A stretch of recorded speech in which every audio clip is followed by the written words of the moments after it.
কদিন আগেই বাংলাদেশে এসেছিল জিম্বাবুয়ের ক্রিকেট দল, খেলেছে 2 ম্যাচের টেস্ট সিরিজ। তবে সেই দলের 15 জনের স্কোয়াড দেখে চোখ কপালে উঠেছিল অনেকেরই, কেননা স্কোয়াডে ছিলেন না জিম্বাবুয়ের এই প্রজন্মের সেরা ক্রিকেটার এবং দেশটিকে নতুন করে ক্রিকেট নিয়ে স্বপ্ন দেখানো অলরাউন্ডার সিকান্দার রাজা।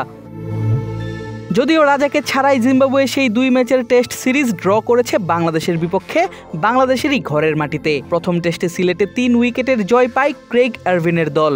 যদিও চট্টগ্রামে এসে দলটি দেখে ইনিংস এবং 106 রানের বড় পরাজয়। যদিও ড্র করায় দলকে নিয়ে খুশি সিকান্দার রাজা। রাজা আছেন বর্তমানে পাকিস্তানে, খেলছেন লাহোর কালান্দার্সের হয়ে পাকিস্তান সুপার লিগ বা PSL এর 10ম আসরে। সেই দলেই আছেন বাংলাদেশি লেগ স্পিনার রিশাদ হোসেন।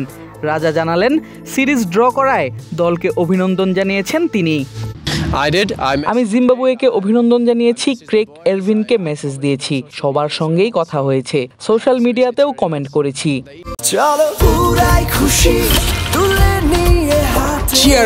চলো উড়াই খুশি। বাংলাদেশের বিপক্ষে না খেললেও ইংল্যান্ডের সাথে হতে যাওয়া একমাত্র টেস্ট ম্যাচে দেখা যাবে এই স্পিন বোলিং অলরাউন্ডারকে। বাংলাদেশের বিপক্ষে না খেলার কারণ নিজেই ব্যাখ্যা করেছেন জিম্বাবুয়ের সাবেক এই অধিনায়ক। আমাদের আগামী 14 মাসে 12টি টেস্ট ম্যাচ আছে। সত্যি বলতে আমার শরীর প্রতিটা ম্যাচ খেলার জন্য প্রস্তুত নয়। এই বছরটা আমাদের জন্য বেশ বড়। T20 কোয়ালিফায়ার এবং ওয়ার্ল্ড কাপ আছে। আমি জানি না কতটুকু খেলতে পারবো, কিন্তু আমার মনে হয় আমি যদি লাল বলের প্রতিটা ম্যাচ খেলি তাহলে বেশি দিন টিকতে পারবো না। আমি তাই সাদা বলের খেলাটা বেশি সময় এবং মনোযোগ দিয়ে খেলতে চাই। তার ফাঁকে ফাঁকে এখানে সেখানে লাল বলের টেস্ট ম্যাচ খেলতে চাই। প্রতিটা আন্তর্জাতিক ম্যাচ খেলা আমার জন্য প্রায় অসম্ভব, স্পেশালি যদি আপনি জিম্বাবুয়ের আগামী 14 মাসের ফিকচার দেখেন। একসময় সিকান্দার রাজা ছিলেন BPL এর নিয়মিত মুখ। চট্টগ্রাম চ্যালেঞ্জার্স, খুলনা টাইগার্স এবং রংপুর রাইডার্সের হয়ে খেলেছেন 4 আসরে। তবে 2023 BPL এর পর আর দেখা যায়নি এই অলরাউন্ডারকে BPL এ। কেন দেখা যায়নি, দিলেন সেই ব্যাখ্যাও।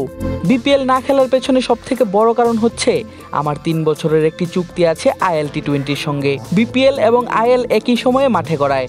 যেহেতু আমি 3 বছরের একটি চুক্তিতে আছি, তাই ব্যাপারটা খুবই আনপ্রফেশনাল যদি আমি একটি চুক্তি বাতিল করে আরেকটি নতুন চুক্তি করি।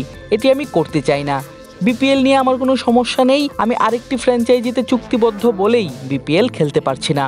তবে অবসরের আগে একবার হলেও খেলতে চান বাংলাদেশ প্রিমিয়ার লিগে, আবারও পেতে চান বাংলাদেশের দর্শকদের ভালোবাসা, জানালেন সেটিও। ইনশাআল্লাহ আমি BPL এ খেলার চেষ্টা করব, অন্তত BPL কে পুরোপুরি বিদায় বলার আগে আরও একবার। আমি মনে করি আমি বাংলাদেশে ফিরে আসার যোগ্য এবং বাংলাদেশের সমর্থকরাও আমাকে আরও একবার দেখার জন্য আগ্রহী। আদিব আশরাফ, ক্রিক ফ্রেঞ্জি।